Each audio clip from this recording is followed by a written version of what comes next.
2024 চনৰ 9 মাৰ্চত দেশৰ প্ৰধানমন্ত্ৰীজনে যোৰহাট ভ্ৰমণ কৰিব আৰু এই যোৰহাট ভ্ৰমণৰ আচলতে কেইবাটাও কাৰ্যসূচী লৈ তেওঁ যোৰহাটলৈ আহিব আৰু তাৰ প্ৰথম কাৰ্যসূচী হৈছে যে অসমৰ শৌৰ্য প্ৰতীক যি মহাবীৰ লাচিত বৰফুকনৰ প্ৰতিমূৰ্তি যি যোৰহাট জিলা হোলোঙাপাৰাৰ লাচিত মৈদামৰ কাষত যি নিৰ্মাণ কৰি থকা হৈছে আৰু সেই প্ৰতিমূৰ্তিভাগ উন্মোচন কৰিব। তাৰ পিছতে তেওঁ মেলেং মেটেলি পথাৰত বিশাল এক জনসভাত তেওঁ অংশগ্ৰহণ কৰিব আৰু সেই কাৰ্যসূচী লৈ আচলতে 9 তাৰিখে যি প্ৰধানমন্ত্ৰীজন ভ্ৰমণ কৰিব আৰু তাক লৈ ইতিমধ্যে যোৰহাটীয়া ৰাইজ কিন্তু বিৰাট উৎফুল্লিত হৈ পৰিছে, কিয়নো যি প্ৰতিমূৰ্তি যি ৰাজ্য চৰকাৰে প্ৰায় 150 কোটি টকাৰে নিৰ্মিত অসমৰ যি শৌৰ্য প্ৰতীক মহাবীৰ লাচিত বৰফুকনৰ প্ৰতিমূৰ্তি যি নিৰ্মাণ কৰি আছে, সেই নিৰ্মাণস্থলীত মই উপস্থিত আছোঁ আৰু মোৰ কেমেৰা সহযোগীয়ে দেখুৱাব যে ৰাজ্য চৰকাৰৰ উদ্যোগত হোলোঙাপাৰা মৌজাত যি লাচিত মৈদাম, সেই লাচিত মৈদামৰ প্ৰাংগণত যি লাচিত বৰফুকন স্মাৰক আৰু সাংস্কৃতিক প্ৰকল্পৰ কাম চলি আছে আৰু সেই প্ৰকল্পৰ অন্যতম বিশেষ আকৰ্ষণ হ'ল যি প্ৰায় 125 ফুট উচ্চতাৰ লাচিত বৰফুকনৰ যি প্ৰতিমূৰ্তি, সেই প্ৰতিমূৰ্তিভাগ দেশৰ প্ৰধানমন্ত্ৰীগৰাকীয়ে আহি নিজ হাতেৰে যি উন্মোচন কৰিব আৰু তাক লৈ আচলতে ব্যাপক প্ৰস্তুতি দেখা পোৱা গৈছে আৰু যি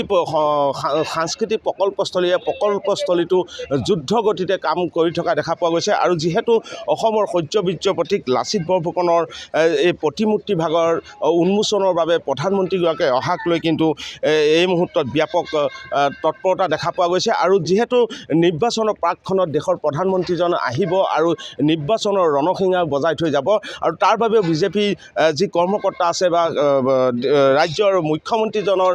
উদ্যোগত আচলতে ব্যাপক আয়োজন দেখা পোৱা গৈছে আৰু প্ৰায় যোৰহাট, গোলাঘাট, শিৱসাগৰ, চৰাইদেউ 4খন জিলাৰ কৰ্মীসকল আহিব। প্ৰায় 2800 বুথ কমিটি আচলতে মানুহ আহিব আৰু প্ৰায় 2 লাখ মানুহৰ সমাগম ঘটিব আৰু প্ৰতিমূৰ্তি উন্মোচন কৰাৰ পিছতে দেশৰ প্ৰধানমন্ত্ৰীজনে সেই জনসভাত অংশগ্ৰহণ কৰিব আৰু তাতে কেইবাটাও কাৰ্যসূচী তেওঁ অংশগ্ৰহণ কৰিব। শিৱসাগৰ মেডিকেল কলেজৰ ভাৰ্চুৱেলি আধাৰশিলা স্থাপন কৰিব। তাৰ উপৰিও 5,55,555টাকৈ চৰকাৰী আৱাসগৃহ তেওঁ উন্মোচন কৰিব আৰু কেইবাটাও কাৰ্যসূচীতে আহিব আৰু সেই লৈ এতিয়া যোৰহাটত ব্যাপক উৎসাহ দেখা পোৱা গৈছে, ব্যাপক প্ৰস্তুতি দেখা পোৱা গৈছে আৰু প্ৰধানকৈ যিহেতু উৎকোষৰ বিষয় হ'ল যে যি লাচিত বৰফুকনৰ প্ৰতিমূৰ্তি উন্মোচন কৰিব। মোৰ লগত লাচিত মৈদামৰ সংৰক্ষণ সমিতিৰ বিষয়ববী আছে, মই প্ৰথম তেওঁলোকৰ পৰা জানিম। প্ৰধানমন্ত্ৰীজনে আহি পেলাই লাচিত বৰফুকনৰ প্ৰতিমূৰ্তি উন্মোচন কৰিব, এই সময়ত কেনেকুৱা লাগিছে? এতিয়া আমি ক'বলৈ ভাষাৰে বৰ্ণনা কৰিব নোৱাৰি যে বহুদিনৰ পিছত এই লাচিতৰ সমাধি আমি ৰক্ষণাবেক্ষণ দি আহিছিলোঁ আৰু শেষত আমাৰ মুখ্যমন্ত্ৰী ডাঙৰীয়াই এই যিটো প্ৰকল্প লাচিত বৰফুকন সাংস্কৃতিক প্ৰকল্পৰ বাবে যিখিনি ব্যৱস্থা গ্ৰহণ কৰিলে আৰু তাৰ কাৰণে তেওঁক আমি ধন্যবাদো জনাইছোঁ আৰু তাৰ লগে লগে আমি বেছি গৌৰৱান্বিত যে ইয়াত ভাৰতবৰ্ষৰ প্ৰধানমন্ত্ৰী ডাঙৰীয়াই এই সুউচ্চ লাচিতৰ প্ৰতিমূৰ্তি উন্মোচন কৰিব। গতিকে এই ক্ষেত্ৰত আমি সঁচাকৈ খুব সুখী। অকল আমিয়ে নহয়, আমি হোলোঙাপাৰবাসীয়ে নহয়, যোৰহাটে অসমৰ মানুহেও বা ভাৰতবৰ্ষৰ মানুহেও যে লাচিতক এটা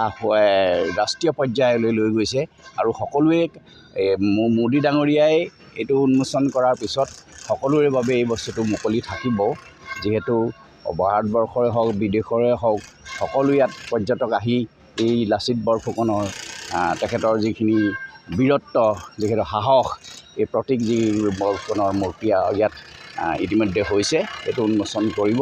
গতিকে আমি ভাষাৰে এতিয়া বুজাব নোৱাৰোঁ, আমি সংৰক্ষণ সমিতি তৰফৰ পৰা আপোনালোকক ভাষাৰে বুজাব নোৱাৰোঁ যিটো কাম ইয়াত ইতিমধ্যে হ'ল, যিটো আমি কল্পনাও কৰা নাছিলোঁ, সেই কামখিনি ইয়াত হৈছে। গতিকে আমি সকলোলৈকে ভাৰতবৰ্ষৰ চৰকাৰ তথা আমাৰ অসমৰ চৰকাৰক আমি এই ক্ষেত্ৰত কৃতজ্ঞতা জ্ঞাপন কৰিছোঁ। কেনেধৰণে শুভেচ্ছা জনাব, কেনেধৰণে আচলতে আপোনালোকে মুখ্যমন্ত্ৰীক আদৰণি জনাব সংৰক্ষণ কমিটিয়ে? হয়, আমি ভাবিছোঁ যে আমি এটা প্ৰস্তুতি কৰিছোঁ, আমাৰ সংৰক্ষণ সমিতিয়ে হেলিপেডৰ পৰা নমাৰ পিছতো গাড়ীৰে অলপ দূৰ আহিব, আহি লাচিতৰ মৈদামত তেখেতে পুষ্পাঞ্জলি দিব। গতিকে সেই সময়ছোৱাত আমি গায়ন বায়নেৰে তেখেতক তালৈ আদৰি নিয়াৰ পৰিকল্পনা কৰিছোঁ আৰু টাই আহোমৰ সাজ পোছাক আৰু হেংদাঙেৰে আমি তেখেতক উপহাৰ দিবলৈ আমি চিন্তা চৰ্চা কৰিছোঁ। মৃদঙৰে তেওঁক আজৰাই আনিম। আমাৰ কমপ্লিট টাই আহোমৰ পোছাকেৰে পৰিহিত মৃদঙৰে তেখেতক আগবঢ়াই আনিম। ধন্যবাদ জনাইছোঁ। আচলতে প্ৰধানমন্ত্ৰীজনক আদৰিবলৈ চৰকাৰীভাৱে যি ব্যৱস্থা গ্ৰহণ কৰা হৈছে তাৰ সমান্তৰালভাৱে কিন্তু যি মৈদাম সংৰক্ষণ কমিটি আছে তেওঁলোকে যি টাই আহোমৰ যি সাজ পোছাক তেওঁলোকৰ সাজ পোছাক হেনদাং আৰু সেইসমূহ সম্পদ আচলতে তেওঁ উপহাৰ হিচাপে দিব আৰু তাৰ লগে লগে যে যি হেলিপেড স্থানৰ পৰা যি মৈদাম স্মৃতি তৰ্পণৰ স্থানলৈকে তেওঁ যি প্ৰধানমন্ত্ৰীজন আহিব আৰু তাক মৃদঙেৰে গায়ন বায়নে আচলতে আদৰি আনিব আৰু এনেধৰণে আচলতে তেওঁলোকে প্ৰস্তুতি চলাইছে। প্ৰধানমন্ত্ৰীজনক কাষৰ পৰা তেওঁলোকে পাব আৰু যিহেতু তেওঁলোকে বহু বছৰ মৈদামস্থলী সংৰক্ষণৰ লগত জড়িত হৈ পৰিছে তাৰ পিছত শেহতীয়া ৰাজ্য চৰকাৰ উদ্যোগত বিশেষকৈ মুখ্যমন্ত্ৰীজনৰ যি উদ্যোগত লাচিতৰ প্ৰতিমূৰ্তি ভাগ সম্পূৰ্ণ হ'ল আৰু তাক লৈ যথেষ্ট তেওঁলোক সুখী আৰু তাক লৈ তেওঁলোকে মুখ্যমন্ত্ৰীজনক প্ৰধানমন্ত্ৰীজনক বিশেষভাৱে তেওঁলোকে শুভেচ্ছা জনাইছে, আশীৰ্বাদ প্ৰদান কৰিছে। মোৰ লগত এই ঠিকাদাৰী প্ৰতিষ্ঠানৰ যিসকল বিষয়ববীয়া কৰ্মচাৰী জড়িত আছে মই তেওঁলোকৰ পৰা কিছু কথা জানিবলৈ চেষ্টা কৰিম। কিমান শতাংশ কাম হ'ল, যিহেতু প্ৰধানমন্ত্ৰী 9 তাৰিখে আহিব, কিমান বাকী আছে আৰু কিমান দিনৰ ভিতৰত সম্পূৰ্ণ প্ৰকল্পটো সম্পূৰ্ণ হ'ব? पहले लाइट गति में काम हो रहा है और काम ज़्यादा से ज़्यादा 1 वीक का अंदर में पूरा फेज 1 कंप्लीट हो जाए। इसमें कोई ये नहीं इदारा नहीं है। और हमारा देश का जो किताब का अंदर में ये